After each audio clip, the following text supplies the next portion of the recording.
Howdy, it's Jim Morado, and this is July 2021. We're in Mount Sterling, Kentucky, and it's another little town not too far from me. But honestly, I think this might have been my first time actually going through Mount Sterling. It's obviously a really interesting town with some really nice looking old buildings. Looks like it's kept up pretty well. Yeah, I'm gonna have to do a little more research on Mount Sterling, but I just drove through there the other day for what I think is the first time, and thought I would video a little bit, and just thought I would give you a little bit of information. Since I don't know a lot about it, we'll resort to Wikipedia, and according to Wikipedia, it's in Montgomery County. The population is around 7,000. It was anyway around 2010. It's the county seat of Montgomery County and the principal city in the Mount Sterling metropolitan area. Mount Sterling is named for an ancient burial mound called Little Mountain and for the town of Stirling in Scotland. It was named by the first developer of the area, Hugh Forbes. The Kentucky Assembly passed an act in 1792 establishing the town as Mount Sterling, a misspelling which was retained. The area was originally part of the thick wilderness of central Kentucky. Explorers, hunters, and surveyors traveling along a trail called Old Harper's Trace noted a 125-foot high tree covered mound, which they called the Little Mountain. Later excavations showed it to be a burial site.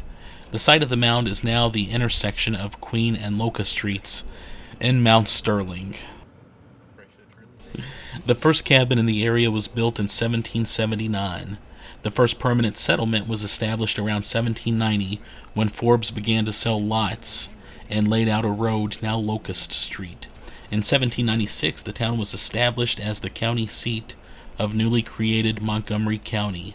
At that time, the town consisted of 33 town lots, 4 retail stores, and 3 taverns. A courthouse was built, and it goes on a little bit. During the Civil War, the town was occupied alternately by Union and Confederate troops on multiple occasions. The Battle of Mount Sterling in June 1864, which ended in a Confederate defeat, was the last of the fighting in Montgomery County. Oh, it does mention that beginning in the 18th century, Court Day quickly became an annual trading day for the area. It remains a big event today, held on the third Monday in October and the weekend prior. Approximately 130,000 people from all parts of the country gather for the 4-day event that specializes in many different arts and crafts and food and music. I've heard a lot about that. I know I have friends that go to that. Yeah, and a list of registered historic places, it mentions a John Bell Hood house, but there's no link to that. If you know anything about that, let me know.